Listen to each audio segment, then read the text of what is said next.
नमस्कार मित्रांनो, आजच्या नवीन व्हिडिओमध्ये तुमचं स्वागत आहे। टायटल बघून किंवा थंबनेल बघून जर तुम्हाला कळून गेलं असेल की मी कुठे जात आहे, तरी पण मी सांगतो, आज मी जात आहे तुळापूर आणि वडू बुद्रुक ह्या दोन गावी। या दोन गावी काय आहे तर या दोन गावी आहे छत्रपती संभाजीराजे यांची समाधी। समाधी एका ठिकाणीच असते, पण दोन गावी कशी त्याबद्दलच तुम्हाला मी सांगणार आहे ह्या व्हिडिओमध्ये।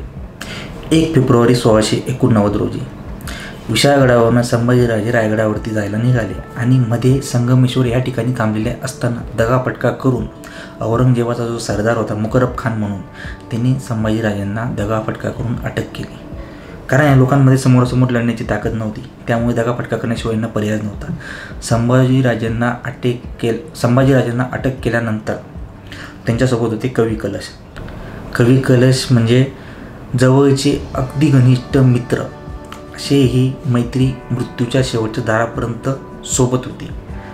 तर ज्यावेळेस छत्रपती संभाजीराजांना अटक केली, कवी कलशांना अटक केली, त्यानंतर त्यांना बहादूरगडाकडे आणण्यात आलं। बहादूरगड कोणता? हा बहादूरगड आज धर्मवीरगड नावाने ओळखला जातो। अहमदनगर जिल्ह्यात आहे हा बहादूरगड। अहमदनगर आणि दौंडकडे जाणारा जो रस्ता आहे त्या ठिकाणी हा बहादूरगड आहे। तर ह्या गडावरती आणल्यानंतर 2 दिवस संभाजीराजांवरती खूप हाल करण्यात आले, नखसुद्धा काढण्यात आली, डोळे फोडण्यात आले त्या ठिकाणी। त्यानंतर औरंगजेबाचे जे सरदार होते त्यांनी सांगितलं की मराठी संभाजीराजांना सोडवण्यासाठी प्रयत्न करतील। त्यांची जी लढण्याची पद्धत आहे ती म्हणजे गनिमी कावा पद्धत। तर ते केव्हा पण हल्ला करू शकतात आणि राजांना सोडवू शकतात। त्याच्यानंतर ती कल्पना त्याला पटली औरंगजेबाला। तर तिने सांगितलं की असं एक ठिकाण शोधा जिथं आपल्या सैन्याला रसदसुद्धा मिळेल आणि पाणी वगैरे सुद्धा मुबलक प्रमाणात मिळेल आणि घोड्यांना चारा वगैरे सुद्धा मुबलक प्रमाणात मिळेल। तर असं कोणतं ठिकाण? कारण हा औरंगजेब जो होता ना, हा एक नंबरचा डरपोक होता। हा जेव्हा कोणत्याही स्वारी करायला निघायचा, काही कामासाठी जरी बाहेर निघाला, लढाई म्हणा, स्वारी म्हणा काही, तर हा हजारोचं नाही लाखोचं सैन्य घेऊन चालायचा। त्याच्यातच कळतं की किती डरपोकपणा होता। त्यानंतर संभाजीराजांना दगाफटका करून अटक केली, याच्यातच कळतं की तो फेस टू फेस लढण्याच्या परिस्थितीत म्हणजे तो घाबरटच इतका होता, त्यामुळे दगाफटका करणं त्याच्या रक्तातच होतं। तर त्याच्यानंतर गाव निवडण्यात आलं तुळापूर। तर ह्या तुळापूरला गावात आणल्यानंतर संभाजीराजांवरती 40 दिवस अत्याचार केले आणि 11 मार्च 1689 रोजी सकाळी औरंगजेबाने, डोळे वगैरे संभाजीराजांना काहीच नव्हते, फक्त बांधलेलं होतं साखळदंडाने। सकाळची उन्हाचे चटके ज्यावेळेस अंगावर आले आणि कोंबडा जो आरवतो सकाळी पहाटेचा, त्यावेळेस संभाजीराजांना कळालं की पहाट झालेली। असं रोजच कळत होतं, कारण डोळे नव्हते, काही नव्हते, स्पर्शाने। 40 दिवस अत्याचार भयानक पद्धतीने करण्यात आले। साधी कातडीसुद्धा ओढून काढण्यात आली, नख काढण्यात आले, एक अवयव कापण्यात येत होता रोज दिवशी। म्हणजे अत्याचार, इतके भयानक पद्धतीचे अत्याचार करण्यात येत होते। औरंगजेबाच्या 3च मागण्या होत्या। संभाजीराजांनी धर्मांतर करून इस्लाम धर्म स्वीकारावा, संभाजीराजांनी नकार दिला। दुसरं म्हणजे तुमच्याकडे जो खजाना वगैरे असेल तो पूर्णपणे औरंगजेबाच्या ताब्यात द्यावा, त्यालाही नकार देण्यात आला। आणि तिसरं म्हणजे संभाजीराजांनी त्यांच्याकडे जेवढे मराठ्यांकडे किल्ले आहेत सर्व औरंगजेबाच्या ताब्यात देण्यात यावे, त्यालाही नकार देण्यात आला। त्याच्यामुळे इतक्या भयानक पद्धतीने वेदना, साधं बोट जरी कापलं किंवा साधा चटका जरी लागला ना आपल्याला, तरी किती वेदना होतात। इथं तर प्रत्येक दिवशी एक अवयव कापल्या जात होतात। अशा ह्या आपल्या राजाला इतकं वेदनादायक पद्धतीने मरण देण्यात आलं आणि मरण म्हणजे अक्षरशः हत्याच झाली त्यांची। आणि 11 मार्च 1689 रोजी सकाळ झाली, औरंग्याने नमाज पढली। नमाज पडल्यानंतर तिने त्याच्या सरदारांना, सैनिकांना सांगितलं की आता छत्रपती संभाजीराजांची मान कापावी। जे कवी कलश होते यांचासुद्धा मृत्यू त्याच दिवशी 11 मार्च 1689 रोजी। पण कवी कलश अक्षरशः त्यांची जी पद्धतीने हाल झाले होते त्या हालमध्येच त्यांनी 11 मार्च 1689 रोजी त्यांचा मृत्यू झाला। ते सहन नाही झाले शरीराला, शेवटी त्यांनी प्राण सोडला, पण संभाजीराजांची मान कापण्यात आली। त्याच्यानंतर संभाजीराजे गतप्राण झाल्यानंतर अक्षरशः छोटे तुकडे करून ज्या ठिकाणी फेकण्यात आले त्या ठिकाणी इंद्रायणी नदी आहे। आता ह्या तुळापूर गावात आहे ना 3 नद्या एकत्र भेटतात, त्रिवेणी संगम आहे। इंद्रायणी, भीमा आणि भीमा नदीची भाव म्हणून एक उपनदी आहे। ह्या 3 नद्यांचा तिथं संगम झालेला आहे। तर ह्या ठिकाणी इंद्रायणी नदीच्या किनारी तिथं तुकडे फेकण्यात आले संभाजीराजांचे, आणि जेणेकरून कुत्रे वगैरे यांनी ते तुकडे खावे आणि त्यांच्या आत्म्याला शांती नसावी असं हा तेवढा क्रूरच होता. पण सुदैवाने तिथं एक जी स्त्री होती ती कपडे धुतली, तिचं नाव होतं जनाबाई. तर ती जनाबाईने बघितलं की अरे राजाला इतकं प्रकारे म्हणजे भयंकर पद्धतीने मृत्यू देण्यात आला. तर तिने ते तुकडे गुपचूप पद्धतीने जमा केले. जमा केल्यानंतर तिने वडू ह्या गावात आणले. तर वडू बुद्रुक ह्या गावी आणल्यानंतर तिने लोकांना सर्व लोकांना सांगितलं की आपल्या राजाची अशा प्रकारे हत्या झालेली आहे. तर कमीत कमी त्यांना म्हणजे चांगल्या पद्धतीने मान सन्मानपूर्वक अंतिम संस्कार तर मिळावा, ह्या पद्धतीने आपण अंतिम संस्कार करू विधीपूर्वक वगैरे. तर चांभार होता त्याच्याकडनं ते तुकडे शिवण्यात आले. ऐकायलाच किती भयंकर वाटतं हे. तर विचार करा त्यावेळेस परिस्थिती काय असेल. आणि ज्या ज्या पद्धतीने तुकडे प्रकारे जोडण्यात आले आणि नंतर त्यांचा अंतिम संस्कार केला गेला. तर अंतिम संस्कार झाला आहे वडू ह्या गावात, वडू बुद्रुक गावात, आणि त्यांची हत्या झाली आहे तुळापूर या गावात. अशा ह्या त्यांच्या 2 समाधी आहेत. तर तुळापूरला पण जाणार होतो आपण आणि वडू बुद्रुकला पण जाणार आहोत. तुळापूरला एक संगमेश्वर म्हणून मंदिर सुद्धा आहे, त्रिवेणी संगमाच्या जवळच आहे. शहाजीराजांनी त्याचा जीर्णोद्धार केला होता. तर या मंदिराला सुद्धा आपण भेट देणार आहोत. ह्या मंदिरात अजून एक गोष्ट घडलेली, ज्यावेळेस बालशिवराय म्हणजे छत्रपती शिवाजी महाराज ज्यावेळी हे बालवयात होते त्यावेळेस त्यांनी स्वराज्याची शपथ तिथं पण घेतली होती बालवयात. म्हणजे त्यांची ओरिजिनल जी शपथ घेतलेली ही आपल्याला माहिती की रायरेश्वर या ठिकाणी त्यांनी स्वराज्याची शपथ घेतलेली होती. पण त्याच्याही आधी बालवयात शिवाजी महाराजांनी तिथं शपथ घेतलेली असं हे प्राचीन मंदिर आहे. हे पण बघणार आहोत. आणि आपण संभाजीराजांची समाधीसुद्धा बघणार आहोत. त्रिवेणी नदीचा जो संगम आहे तो सुद्धा आपण बघणार आहोत. त्याच्यानंतर आपण निघणार आहोत वडू बुद्रुक या गावी. आता कसं आहे, पुण्यापासून 35-40 किलोमीटरचं अंतर आहे. पण मला कमीत कमी ट्रॅफिक वगैरे पडली तर 1-2 तास पकडून चलो आपण पोचायला. तिथं गेल्यानंतर आपण समाधी बघू. तिकडे गेल्यानंतर मी बोलू शकणार नाही, कारण ज्या पद्धतीने आपल्याला इतिहास माहिती आहे शंभूराजांची ज्या पद्धतीने हत्या झाली, जे ठिकाणी मी बघणार त्या ठिकाणी काय बोलावं मला सुचणारच नाही.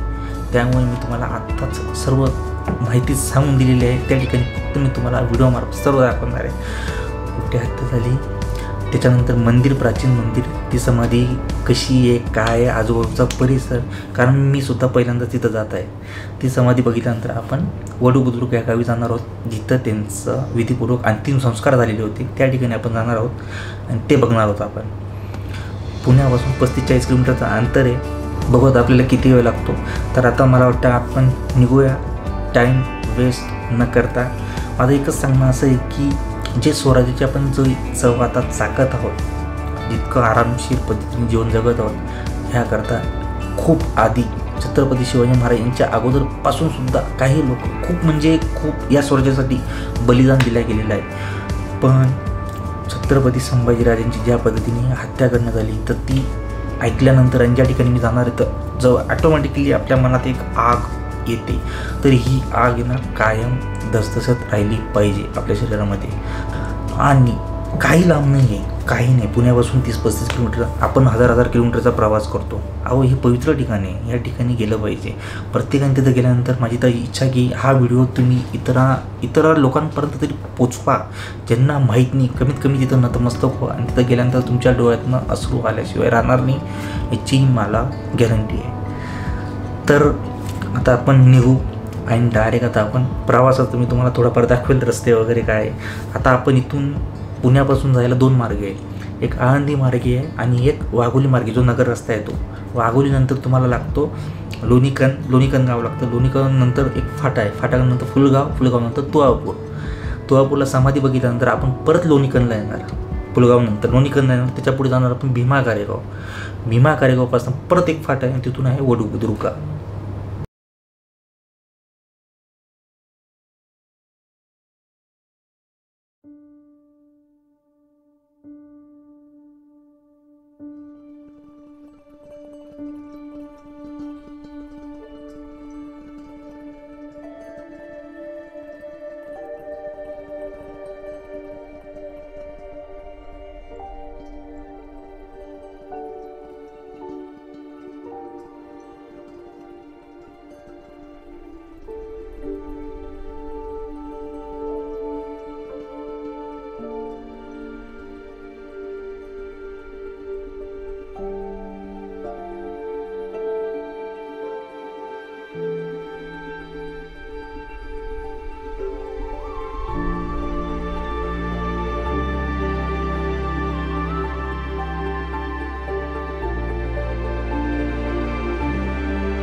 जवळपास 1.5 ते 2 तासाचा प्रवास करून आम्ही समाधीच्या या ठिकाणी पोचलो.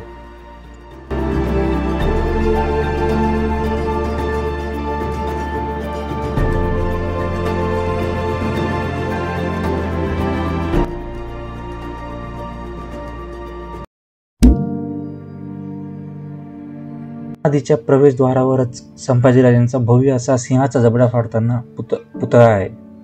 हा पुतळा बघूनच संभाजीराजांच्या ताकदीची कल्पना इथंच येते.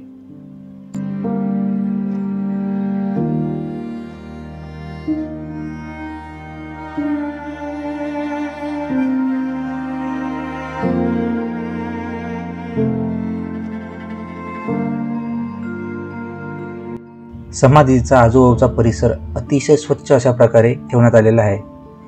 ते वातावरण असं बघून मनाला खरंच प्रसन्न असं वाटतं.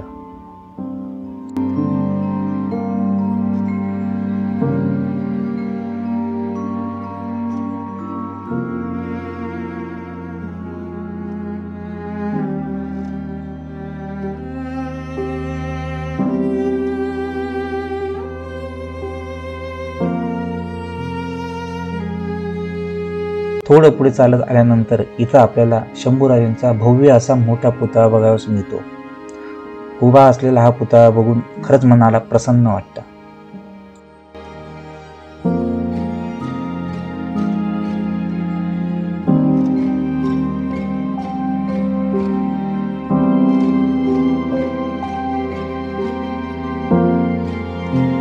शंभूराजांच्या समाधीच्या अगोदरच त्यांचे जे सल्लागार, स्नेह, मित्र कवी कलश यांची समाधी बघायची मिळते.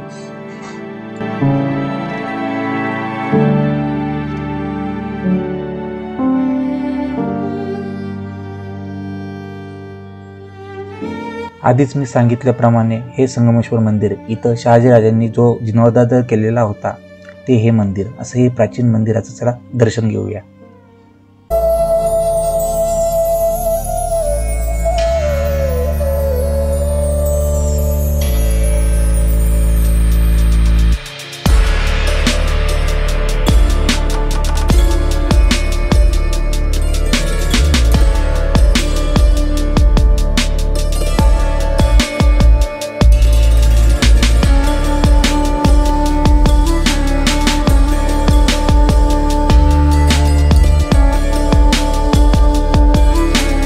हे तेच मंदिर आणि तेच शिवलिंग आहे जिथं बालशिवरायांनी स्वराज्याची शपथ घेतलेली होती रायरेश्वराच्या अगोदर. पण ज्यावेळेस त्यांनी ती शपथ घेतली त्यावेळेस ते बालवयात होते.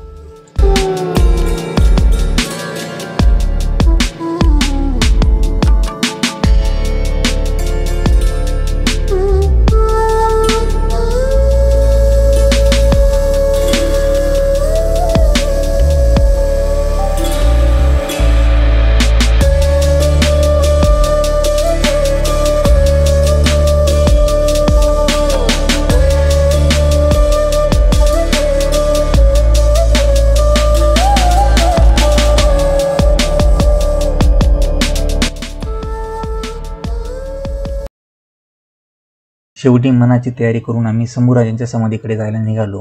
पण त्या अगोदर आम्ही ठरवलं की जो त्रिवेणी संगम आहे, 3 नद्यांचा संगम, तो आधी बघू, त्यानंतर समाधीचं दर्शन घेऊ. तर बघा तुम्ही हा त्रिवेणी संगम कसा आहे.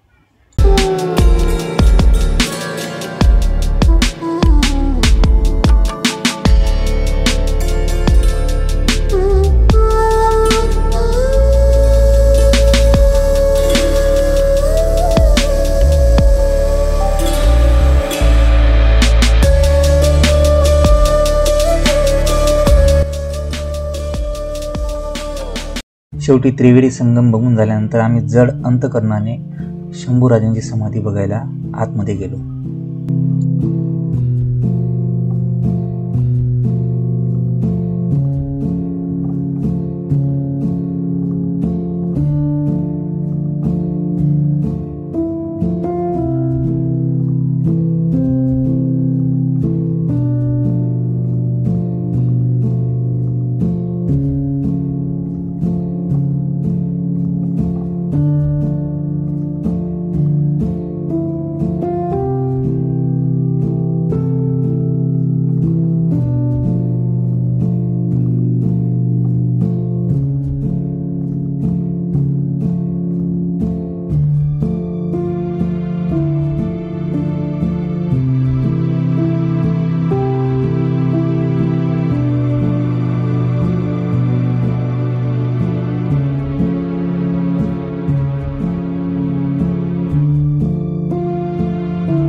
समाधी बघून आल्यानंतर आम्ही बाहेर आलो आणि बाहेर एक पुस्तकांचं दुकान होतं. तिथं काही पुस्तकं चालले. तिथं असं समजलं की एक रक्तरंजित वडू तुळापूर म्हणून एक पुस्तक होतं शंभूराजेंचं. ते सर्वात जास्त 50,000पेक्षा जास्त प्रती विकल्या गेलेल्या आहेत असं एक पुस्तक आम्ही बघितलं आणि शेवटी ते पुस्तक आम्ही विकत घेतलं. त्यांच्या समाधीसमोर अजून एक समाधी होती रावजी बुवा देसाई यांची. फायनली इथं समाधीला भेट देऊन झालेली आहे तुळापूरला. तर आता वडू बुद्रुकला जातो. 13-14 किलोमीटरचं अंतर आहे इथून. म्हणजे प्रत्यक्षात जिथं अंतिम संस्कार झालेले होते त्या ठिकाणी जात होतो आम्ही. संगमेश्वर मंदिर होतं, प्राचीन मंदिर, ते बघितलं आपण. समाधी बघितली, कविकलेची समाधी बघितली आणि त्रिवेदी संगम जो नदींचा संगम होता, इंद्रायणी, भीमा आणि भागा नदीचा. तर आता इथून आम्ही निघतोय. तर आता आपण डायरेक्ट तिकडेच भेटू. चला.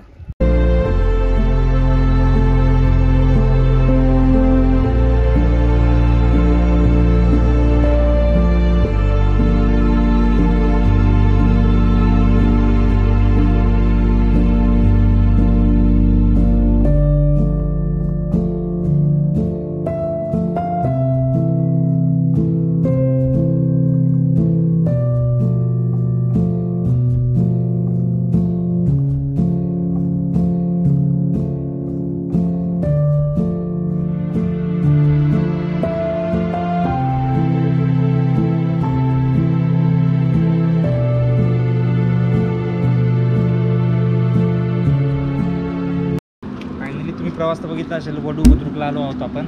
इथं आल्यानंतर पार्किंग तिथं गाडी पार्क तिथं केलेली. इथं चपला काढायच्यात आणि माझ्या मागे एक फलक आहे. हा फलक बघा तुम्ही.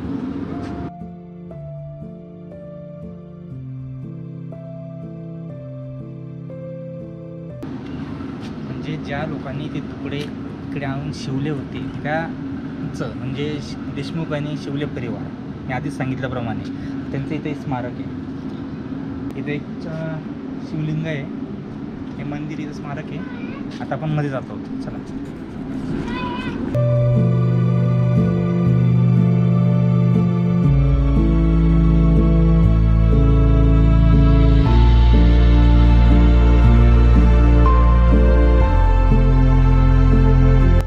वडू बुद्रुक गावात आल्यानंतर सुद्धा अजून एक सुखद धक्का बसला. इथं पण ही समाधी अतिशय स्वच्छ आणि निसर्गरम्य परिसरात होती.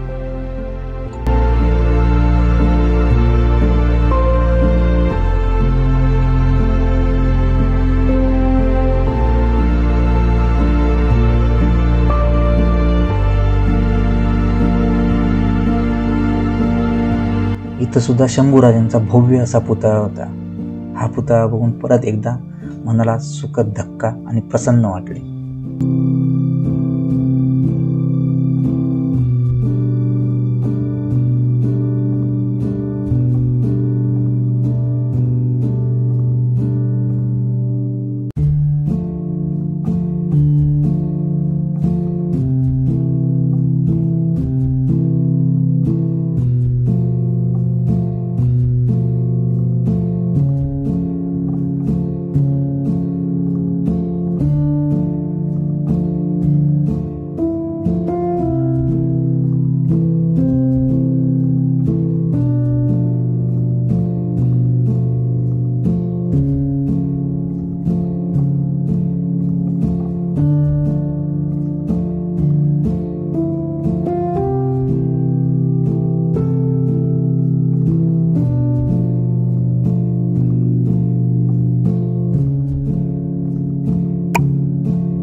ह्या दोन समाध्या, पहिली बघितली तुळापूरची, दुसरी आहे वडू बुद्रुकची. तर तिथं त्यांची हत्या झाली होती आणि इकडे त्यांना म्हणजे सन्मानपूर्वक अंत्यविधी केलेला होता. तर अशा ह्या दोघी समाधी आपण बघितल्या आहेत. तुम्हाला वाटतं की हा व्हिडिओ तुम्हाला नक्की आवडेल आणि जर आवडला तर नक्की कमेंट करा. आवडेलच तुम्हाला व्हिडिओ. आणि चला आता आपण निघूया. हा व्हिडिओ आपण इथंच थांबवू. भेटू आपण लवकरच नवीन व्हिडिओमध्ये. तोपर्यंत बाय बाय, टेक केअर. संस्कार जिजाऊंचे, प्रेरणा शिवरायांची, उरात आठवण शंभूंची, हीच परंपरा मराठ्यांची. या मनगटातली ताकद तुमची, रक्ताने वीर मी, छाताडातली आग तुमची. मोडेन पण वाकणार नाही, मृत्यूजवळचा पण झुकणार नाही. या रणांगणातून आता पळणे नाही, हातात तलवार आहे, खेळणे नाही. जगायचं तर जगीन मराठ्याचा वाघ म्हणून, देह पडला तरी शत्रूच्या डोळ्यात घुशीन राग बनून. लोटले पूर्वजांनी माझ्या छातीचे तोफाचे गाडे, घेतली मी आईच्या कुशीतच इतिहासाचे धडे. आजही जाणतो मला शंभू रक्तात सळसळताना, पाहिले मी शंभूच्या दारात इतिहासाला पाणी भरताना. तळमळतो जीव माझा ऐकून युवराज सर्जाची कहाणी, रांगडा मर्दगडी शिवगावाचा पुत्रवीर बलिदानी. देव छत्रपती माझा राग तुम्ही राग न घ्यावा, अभिमान मला शंभूचा त्याचाच वाटतो हेवा. मुजरा मानाचा जय शिवराय, जय शंभूराजे.